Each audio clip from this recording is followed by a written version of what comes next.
Welcome to Her Upper Hand, a series exploring themes and journeys around female gambling harm. Your brain works. It's weird, isn't it? I was talking to Deb earlier on. I'm so different. I hated being different as a kid. I hated it. You'll hear from 6 women, each affected in different but connected ways by gambling. I started doing performance poetry. That was the one thing that gave me a bigger adrenaline rush than gambling ever did. Over the course of 6 weeks, they've been learning about podcasting, and this series is the culmination of all that work. Yeah, thank you for sharing. Thank you all for sharing. Thank you very much for sharing. In each episode, you'll hear one woman harness the power of audio to explore these themes in her own words. This is Her Upper Hand. This is the podcast where women unite to conquer. That's it. That's it. This is Jenny. A quick message for our listeners. In this series, you'll hear from women who have been affected by gambling, either personally or through people they care about. These episodes hold space for joy, resilience and hope, but we'll also talk openly about the emotional impact these experiences can have. Please take care while listening. You're welcome to pause, skip or return whenever it feels right.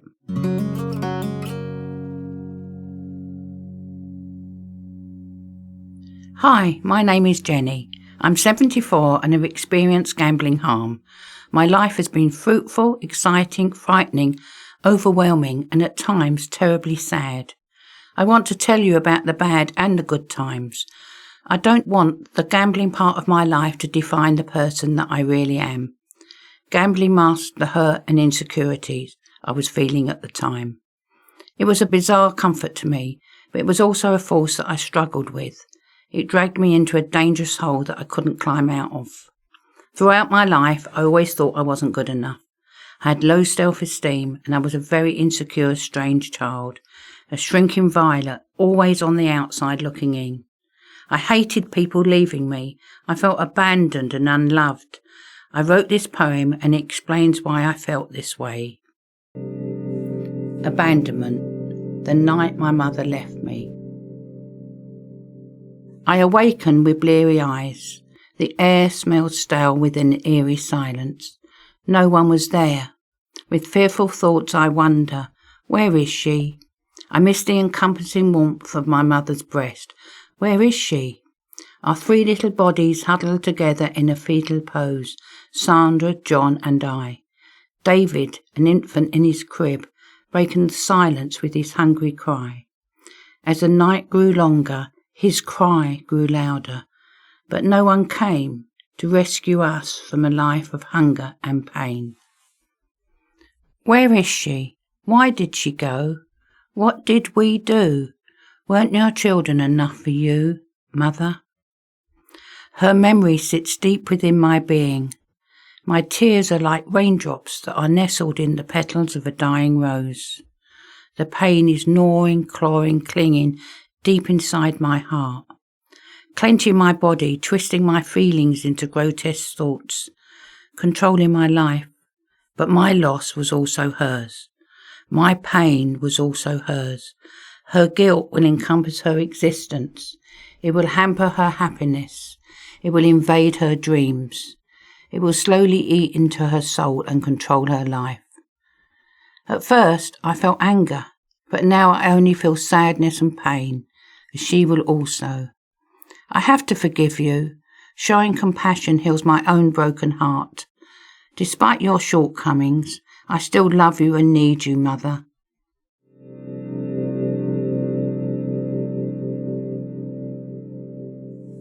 My mum left us for an 18-year-old who had just been released from prison for armed robbery.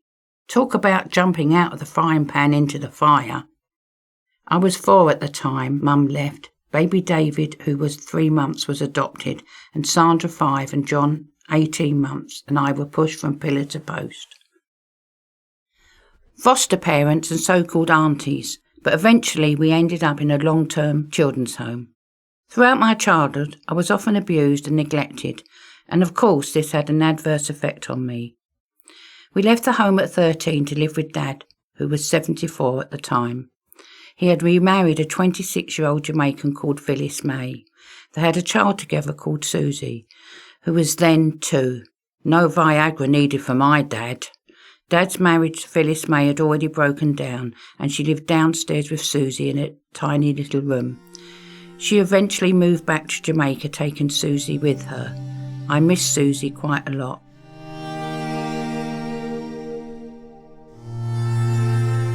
Dad was a gambler and alcoholic. He was hardly ever at home, so we mainly fended for ourselves.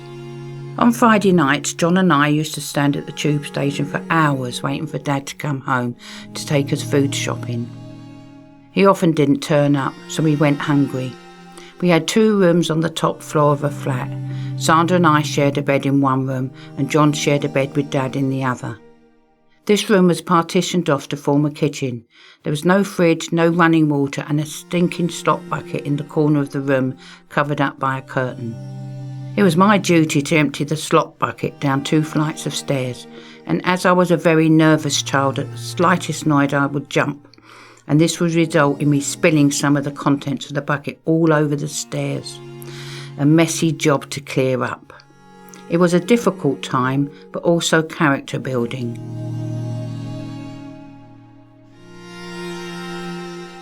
My inner voice often overtook my reasoning. Its negativity invaded my logical being. I indulged in self-pity, and my negative devil's advocate worked against me. You're a little tart, you must have encouraged the abuse. I might have, I'm not sure. Don't even bother to try because you know you're going to fail. You're a pathetic creature, a letdown. I know I'm a failure, I can't help it. My destructive dialogue continued throughout my life. Just stop gambling, you fool. I'm an idiot, I'm useless. You sure are, snap out of it. I can't. Who would love a letdown like you? I know I'm not worthy of anyone.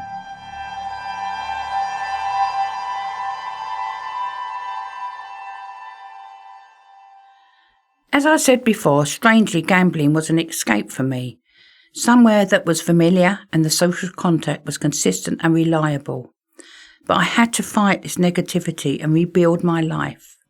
Even at my lowest ebb, a little bit of my wacky personality and the characteristics that people would love and admire about me would surface above the chaos of my gambling life. It was this strength, and with the love and support of my family and friends, I have 2 amazing boys, that I managed to claw myself back from the tattered remnants of my previous gambling life.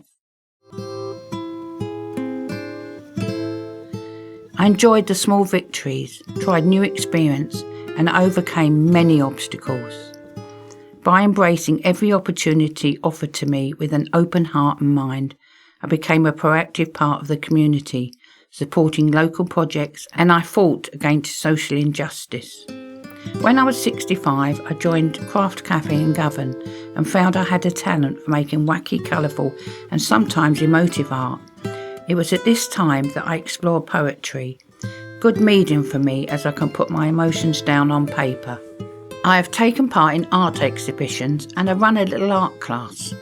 My poetry can be read on Ayla, an award-winning website created by women gamblers and those affected in conjunction with the Simon community, a site for all Scottish women to use for help and guidance.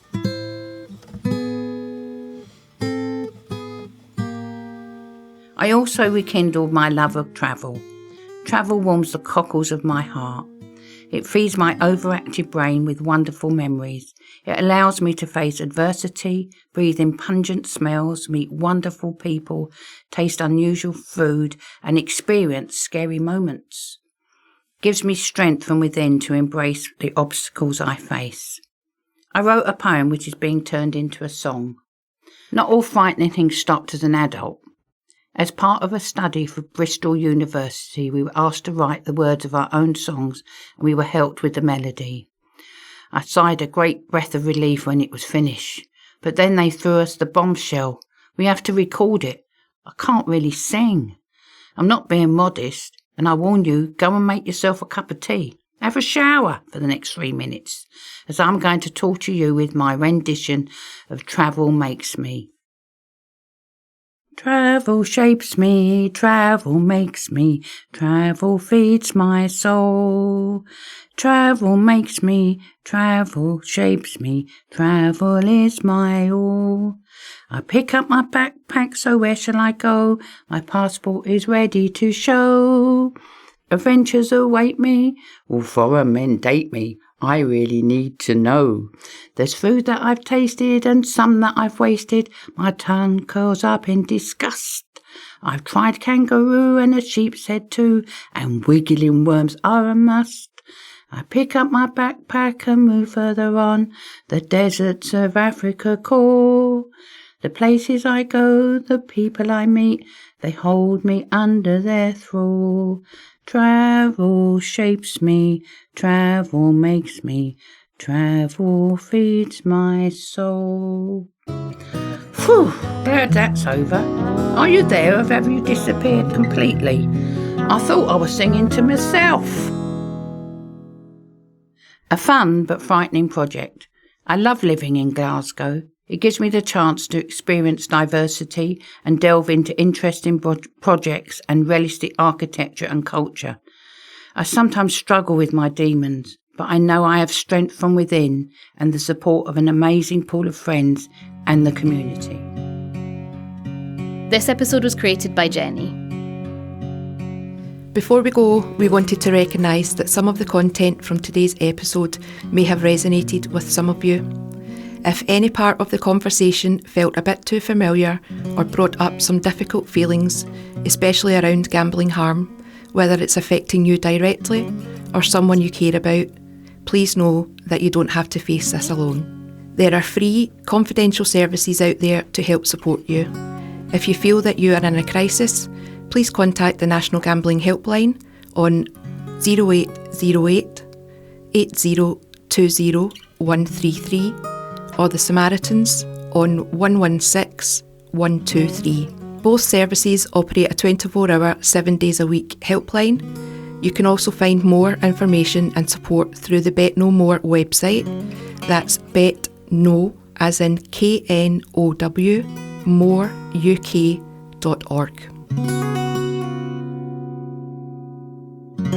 Her Upper Hand was the product of a 6-week course by Greater Govanhill Magazine, facilitated by Eve Livingston and Flora Zajicek. The podcast producer was Flora Zajicek. The project was funded by Gamble Aware and published by The Big Light. To find out more, visit the Greater Govanhill website.